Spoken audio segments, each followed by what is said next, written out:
Tepo Tungo Rinpoche, our very, very special guest. You grew up in Tibet, and you shared with us how you were recognized as an incarnation, and then it's time to leave Tibet, go to schools in India, and then you arrive in the United States. Tell us what brought you here, and then you lived for many years in Berkeley. Yes. In India, I used to work Tibetan Library and Archive as a culture advisor since 1975 to 80. And during that time, I worked as a part of the joint project with the Smithsonian Institution in Washington, D.C. And so that's why I came here. They invited me to 1979, first time into Washington, D.C., part of the job, that project I was doing on the research for the Tibetan. And then you catch us up with how you got to the Bay Area. Bay Area, this is after the 1980. I went back to India, and then I came back in my service, 83, to the Bay Area. And I found I was the one very few Tibetans who lived that time. It was only 15 Tibetans in 1983. And that time since we have very few Tibetans, and we have with the Tibetan and non-Tibetan together, we founded the Bay Area Friends of Tibet. And then later we brought more Tibetans here and became more. Now we have about 2,000 Tibetans here. Really? And I'm the one, I serve 3 times Tibetan board member for the Tibetan Association of Northern California. And also I founded the board member for the Tibetan Association of Southern California. I was there for 7 years, back and forth.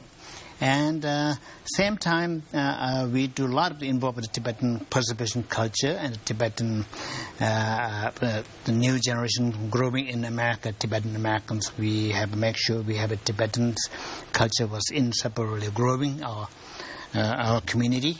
And same time, part-time, I did work for the El Surita Plaza days, Starbucks. I did work there as a barista for 8 years. So when you came here, you had to go to work, which was Yes. a new experience. New experience. And then you end up in El Cerrito, and I think we have a slide, an image here of you working as a barista. Here you are as a younger monk in India, and our next one will probably get us there, the Visual Artists Guild. And there you are. Yes. There you are. And you worked there for how long? I worked there for 8 years. I had a great time. It is a very learning. For me, Starbucks is a learning center. So many different. We have a lot of good customers comes here, and we have a good time, bad time, and stress time, and happy time. So this is really learning center for me. So instead of meditating and being the head the Lama, you were. But I remember you talking in the Sacred Text lecture that you liked to open, but you didn't like to close. Yes, I worked almost my 8 years of opening because it's good for work very well with the Starbucks because many young people, most of the people Starbucks works are young people. They don't like to close. Opening. We have to work up 3:45 to get there.